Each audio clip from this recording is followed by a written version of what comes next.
قبل ما نبداو ما تنسوش تشتركوا في القناة وتفعلوا الجرس باش يوصلكم كل جديد.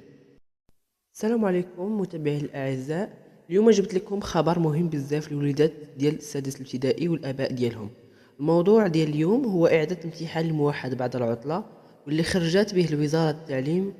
خليونا نفهموا شنو وقع وكيفاش غادي يتم هذا الامتحان وراء العطله.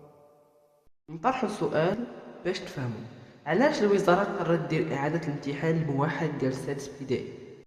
اما السؤال الثاني تيقول شنو هي الاجراءات الجديده اللي قررتها الوزاره باش يكون الامتحان عادل لكل التلاميذ. نحاول نجاوب على الاسئله باش نفهموا ادق التفاصيل. اولا، علاش الوزاره قررت دير هاد اعاده الامتحان للمستوى السادس ابتدائي؟ الوزاره قررت دير هاد الشيء بعد ما وقع تسريب الماده الرياضيات قبل الامتحان على بعض المجموعات في الواتساب والفيسبوك، وكاين بعض الاساتذه في اليوتيوب اللي خرجوا هذا الامتحان ولاحوه في اليوتيوب. هذا التسريب خلق ظلم.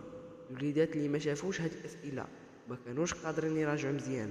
الهدف ديال الوزاره هو تعطي فرصه عادله لكل التلاميذ سوا باش يوريو المستوى الحقيقي لما يكون متاثر بالتسريب.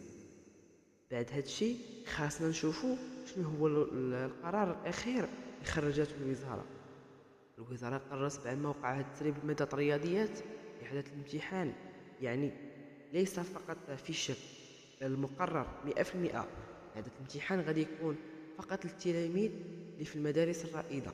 هذا قرار فقط للمدارس الرائده، يعني المدارس العاديه غادي يكملوا كاعوام العاديه، يعني لما غاديش يكون عندهم اعاده امتحان.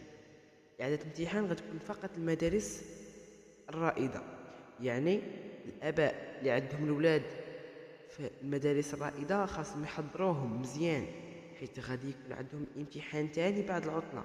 اما الاولاد المدارس العاديه غادي يكملوا الفروض ديالهم عاديه بلا ضغط اضافي.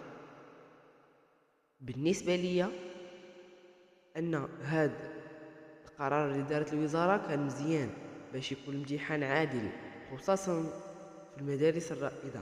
ولكن الاباء خاصهم يكونوا حاضرين ويشجعوا اولادهم. شنو رايكم انتم المتابعين؟